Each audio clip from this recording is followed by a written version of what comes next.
जय हिंद दोस्तों, स्वागत है आप लोगों को मृत्युंजय रिसर्च सेंटर में। आशा है कि आप लोग अच्छे होंगे। तो जो इससे सीजीडी का सामान्य ज्ञान का प्रैक्टिस सेट चल रहा था, उसी का आज का अगला सेट है दोस्तों। और आप लोग अगर पीछे के सेट नहीं दिए तो आप उससे जोड़ भी लगा के देखिए, काफ़ी अच्छा आपको लाभ मिलेगा। तो चलिए दोस्तों, अपने प्रश्न की ओर बढ़ते हैं। तो आज का प्रश्न है दोस्तों कि विश्व पर्यावरण स्वस्थ दिवस, विश्व पर्यावरण स्वस्थ दिवस प्रति वर्ष की स्थिति को मनाया जाता है। तो विश्व पर्यावरण स्वस्थ दिवस की बात किया जाए तो 26 सितंबर को ये मनाया जाता है। पूछा जाता है दोस्तों कि पूछा जाता है विश्व शांति दिवस कब मनाया जाता है, क्वेश्चन में आ सकता है। तो विश्व शांति दिवस 21 सितंबर को, याद रखिएगा, विश्व शांति दिवस 21 सितंबर को मनाया जाता है। यही पे 25 सितंबर की बात किया जाए तो 25 सितंबर को अंत्योदय दिवस मनाया जाता है, याद रखिएगा।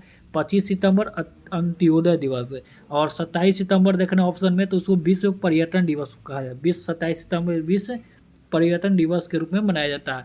और याद रखिएगा 28 सितंबर को क्या मनाया जाता है, 28 सितंबर को विश्व रेबीज दिवस मनाया जाता है, विश्व रेबीज दिवस। तो याद रखिएगा, एक बार फिर से दोहरा देते हैं। 25 सितंबर को अंत्योदय दिवस, 26 सितंबर को विश्व पर्यावरण स्वास्थ्य दिवस हो गया, 27 सितंबर को पर्यटन दिवस, और 28 सितंबर को रेबीज दिवस, ठीक है। और 21 सितंबर को याद रखिएगा दोस्तों कि शांति दिवस मनाया जाता है, ठीक है। अगला प्रश्न की ओर बढ़ते हैं। अगला प्रश्न है दोस्तों कि किसने डाक कर्म योग पोर्टल, डाक कर्म योग पोर्टल लॉन्च किया है। जो डाक विभाग एक ई लर्निंग पोर्टल है, कि किसने किया है ये बताना है। तो इसका राइट आंसर हो जाएगा ऑप्शन डी, अश्विनी वैष्णव ने किए हैं, ठीक है। और अब आपको कमेंट में बताइए कि भी श्री अश्विनी वैष्णव जो है वर्तमान में कौन और क्या है, ठीक है। अगला प्रश्न है दोस्तों कि भारतीय वायुसेना ने किस वर्ष MiG-21 विमान को बाहर करने की घोषणा किया है। अभी ये लेटेस्ट क्वेश्चन है दोस्तों कि बताना है कि भारतीय सेना ने कब इसको बाहर निकालने के बता दिया कि MiG-21 को वो बर्खास्त कर देगा। तो ये ऑप्शन ए हो जाएगा दोस्तों, 2025 में बोला गया है। अगला प्रश्न है कि किस देश ने वीडो उपग्रह नेविगेशन प्रणाली लॉन्च किया है।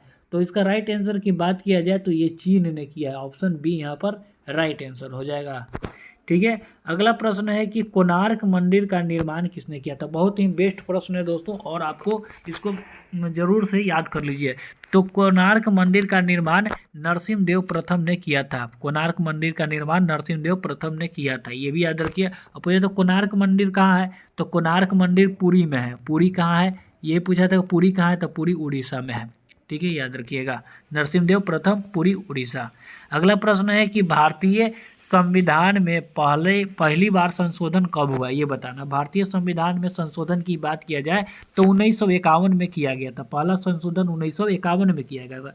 यही पहला संशोधन के दौरान 9th अनुसूची को भारतीय संविधान में जोड़ा गया था। याद रखिएगा कि 1951 में जो पहला संशोधन हुआ था उसमें 9वीं अनुसूची को जोड़ा गया था, ये भी याद रखिएगा, ठीक है।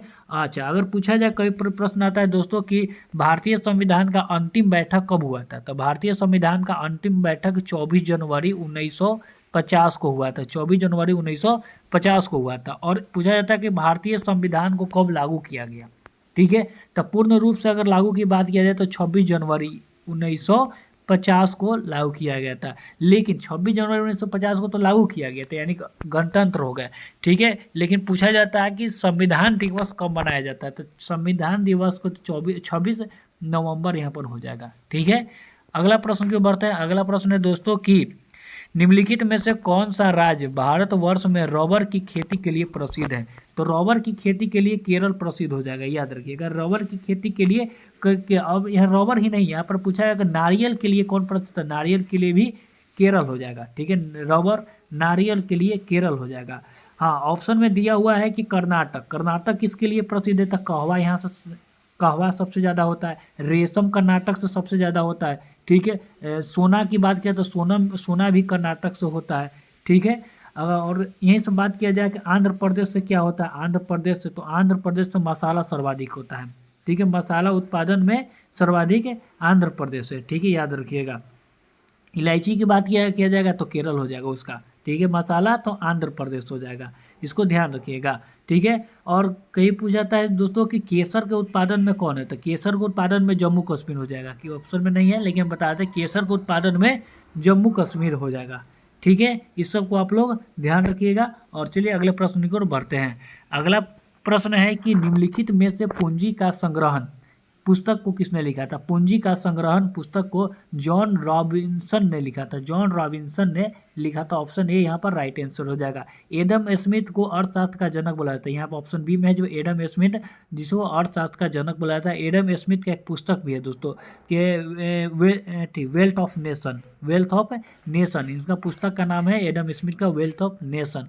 इसमें एक और दादा भाई नौरोजी ने एक पुस्तक सिद्धांत दिए थे, drain of wealth, drain of wealth, WEALTH, drain of wealth दादा भाई नौरोजी ने दिए थे। ये भी आप लोग याद रखिएगा। अगला प्रश्न है दोस्तों कि भारत का पहला संचालय उपग्रह IRNSS-1A कहाँ से छोड़ा गया था। तो बात किया था पहला उपग्रह जो था वो श्री हरिकोटा से छोड़ा गया था। ऑप्शन ए यहाँ पर राइट आंसर हो जाएगा, श्री हरिकोटा से छोड़ा गया था। और पूछा जाए कि विश्व का प्रथम छोड़े जाने वाला उपग्रह कौन है। ये तो भारत का है, ठीक है, लेकिन विश्व का अगर पूछ देगा तो स्पुतनिक 1 हो जाएगा, स्पुतनिक 1 है।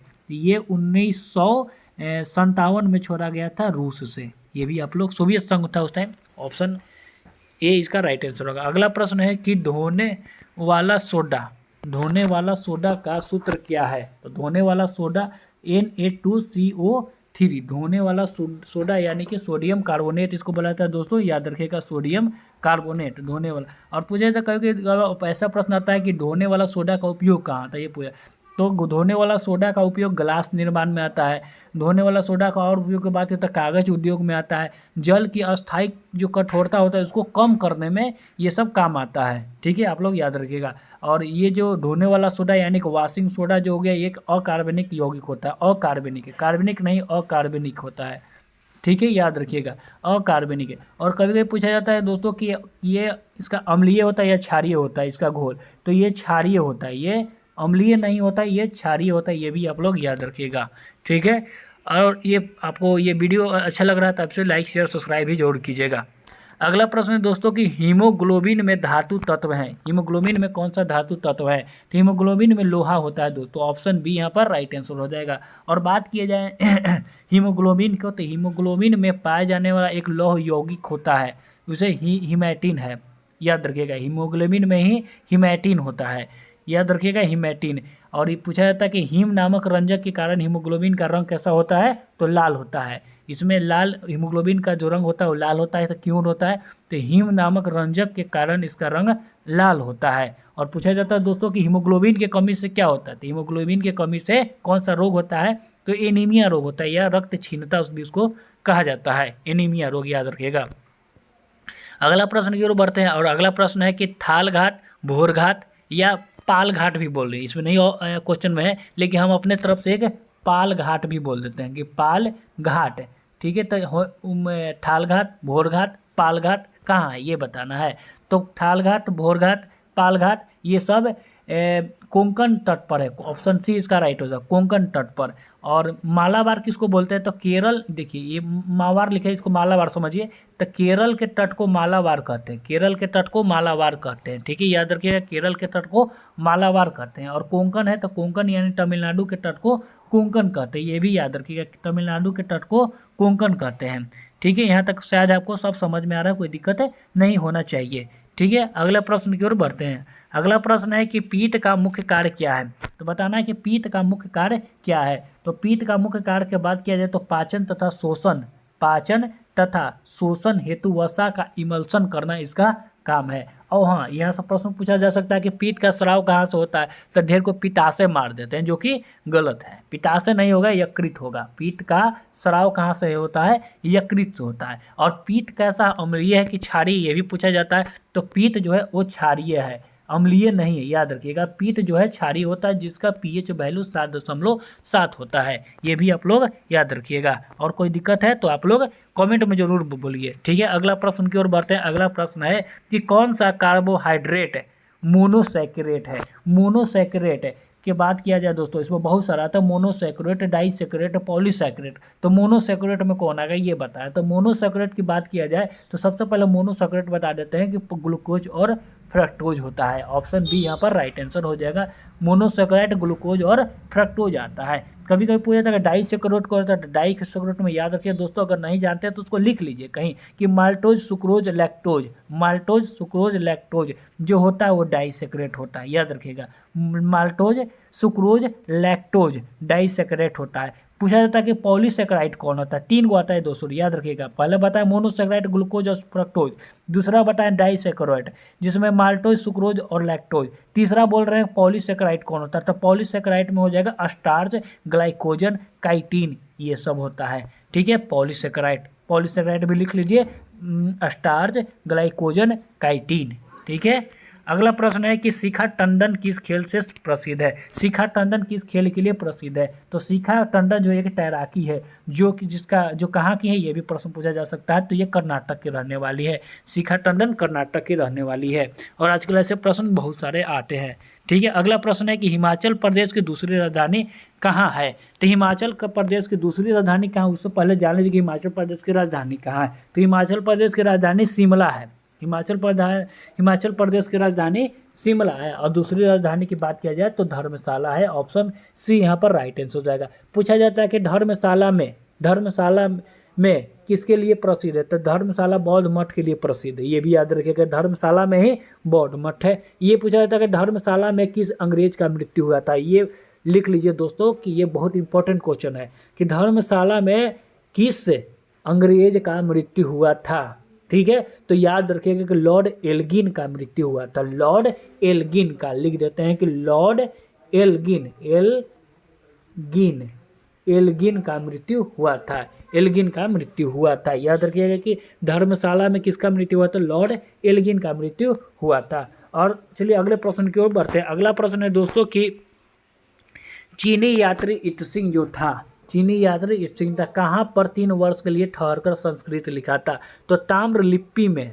ठीक है दोस्तों, ताम्रलिपि में चीनी यात्री इत्सिंग जो था वो ताम्रलिपि में ठहरकर 3 वर्ष के लिए ठहरा था और संस्कृत सीखा था। सॉरी, लिखा नहीं था, सीखा था, याद रखिएगा। पूछा जाता है दोस्तों कि इससे रिलेटेड और बात किया तो फाहियान कहाँ, जो फाहियान आया था, अब ये बताना आपको कमेंट में कि फाहियान किसके शासनकाल में आया था। ठीक है, तो फाहियान जो आया था वो कहाँ संस्कृत सीखा था। ये पूछा था, फाहियान पाटलिपुत्रा में सीखा था, पाटलिपुत्र में सीखा था। और बात किया जाए कि वेनसांग भी एक चाइनीज यात्री आया था जिसे यात्रियों का राजा भी बोला जाता है। तो वेनसांग नालंदा में 5 वर्ष रहा था, ये भी याद रखिएगा। अगला प्रश्न है दोस्तों कि भारतीय अंतरिक्ष कार्यक्रम का जनक किसे कहते हैं। भारतीय अंतरिक्ष कार्यक्रम का जनक किसे कहते हैं। तो बात किया जाए भारतीय अंतरिक्ष कार्यक्रम का जनक तो लिख लीजिए विक्रम साराभाई कहते हैं, विक्रम साराभाई कहते हैं। देखिए दोस्तों, ऑप्शन ए में अबुल कलाम। ठीक है, तो APJ अब्दुल कलाम जो थे, अबुल कलाम ये अलग है। ठीक है, ये राजनीतिक वाले हैं। ठीक है, लेकिन हम अब्दुल कलाम की बात करते हैं कि अब्दुल कलाम तो उनको मिसाइल मैन ऑफ इंडिया बोला जाता है, यानी कि मिसाइल कार्यक्रम का जनक किसको, तो APJ अब्दुल कलाम को कहा जाता है। पूछा जाता है दोस्तों कि भारत के परमाणु कार्यक्रम का जनक कौन है। तो तब उसका राइट आंसर हो जाएगा ऑप्शन बी हो जाएगा। Option B, Homi Jehangir Bhabha. ठीक है, ये भी याद रहे। और देखते हैं दोस्तों कि आप लोग कमेंट में एक प्रश्न पूछते हैं, कौन कौन उसका जवाब देते हैं। तो उसका जवाब आप लोग देख के देखिए कि भारत का कौन सा भारतीय प्रथम था जो अंतरिक्ष में पहला बार गया था। ये इसका राइट आंसर राकेश शर्मा हो जाएगा। ठीक है, जो ऑप्शन सी में है। ठीक है, लेकिन वो कब गए थे ये बताना है, कब गए थे ये आप लोग कमेंट में जरूर बताइए। चलिए अगले प्रश्न की ओर बढ़ते हैं। अगला प्रश्न है कि जब ईस्ट इंडिया कंपनी का गठन हुआ था, मतलब कि 31, पहले तो इसको याद रखें, 31 दिसंबर 1600 को गठन हुआ था। ठीक है, 31 दिसंबर 1600 ईस्वी को, ठीक है, गठन हुआ था। उस समय भारत के मुगल बादशाह कौन था। उस समय भारत में कौन सा मुगल बादशाह था ये बताना है। तो उस टाइम भारत में अकबर था। 31 दिसंबर 1600 ईस्वी को उस टाइम अकबर था। पूछा जाता है कि जब ईस्ट इंडिया कंपनी का गठन हुआ था उस टाइम ब्रिटेन की कौन सी महारानी थी। तो एलिजाबेथ प्रथम हो जाएगा, एलिजाबेथ प्रथम हो जाएगा, याद रखिएगा। और यही बात किया जाए कि कौन सा मुगल बादशाह जो था कौन सा सॉरी मुगल बादशाह बोल रहे हैं, ईस्ट इंडिया कंपनी का स्थापना पहला बार कहाँ हुआ था? तो 1608 में सूरत में हुआ था, ये भी याद रखिएगा। और ये लास्ट क्वेश्चन और बहुत ही इंपॉर्टेंट क्वेश्चन, यहाँ से बहुत सारा जानकारी मिलेगा, आप लोग इसको ध्यान से देकर ही जाइए। क्वेश्चन है कि भारत के उच्चतम न्यायालय में न्यायाधीशों की संख्या में वृद्धि करने की शक्ति किसमें निहित है? बताना है कि भारत के उच्च न्यायालय है उनका न्यायाधीशों की संख्या की वृद्धि करना है, ये किसका शक्ति कौन कर सकता है? तो ऑप्शन बी हो जाएगा संसद। संसद का ये काम है कि वो न्यायाधीश, ये शक्ति है उसके पास है कि वो न्यायाधीशों की संख्या को वृद्धि कर सकता है। यही बात किया जाए दोस्तों कि वर्तमान समय में भारत में उच्च न्यायालय जो हाई कोर्ट है उसमें कितने न्यायाधीश हैं? तो देखिए, एक है मुख्य न्यायाधीश, एक हो गए मुख्य न्यायाधीश, अब प्लस में 33 अन्य न्यायाधीश हैं, यानी कि कुल मिलाकर 34 हो गए। ये भी आप लोग याद रखिएगा। और कभी कभी पूछ दिया जाता है कि उच्चतम न्यायालय जो हाई कोर्ट हो गया वो किस भाग में है? तो भारतीय संविधान के तो भाग 5 में है, ये भी आप लोग याद रखिएगा, भाग 5 में है। और कभी कभी पूछा जाता है दोस्तों कि ये किस अनुच्छेद में है? तो 124 से स्टार्ट होता है और 147 तक चला जाता है, 147 तक ये चला जाता है। और ये लास्ट प्रश्न है दोस्तों, अरे लास्ट एक फैक्ट दे के जाते हैं दोस्तों कि भारत में उच्चतम न्यायालय जो होता है हाई कोर्ट की शक्ति और अधिकार किस देश के संविधान से लिया गया है? तो इसका अमेरिका हो जाएगा, अमेरिका से ये लिया गया है, ये भी आप लोग याद रखिएगा। तो दोस्तों आप लोगों को ये कैसा लगा और आप लोग ये कमेंट में ज़रूर दीजिए, इसका फीडबैक तो ज़रूर दीजिए। आप लोगों को अच्छा लगा तो लाइक शेयर सब्सक्राइब जरूर कर दीजिए। और सब्सक्राइबर कम है दोस्तों, आप लोग सहायता कीजिए उसको बढ़ाने में, और लोगों को भी ये सब भेजिए कि हमारा सब्सक्राइबर भी बढ़े और आपका भी कुछ फ़ायदा हो जाए। तो दोस्तों और मिलते हैं अब अगले वीडियो में। और चलते चलते आप लोग कमेंट में जय हिंद जरूर लिख के जाइए। तब तक के लिए जय हिंद, जय भारत।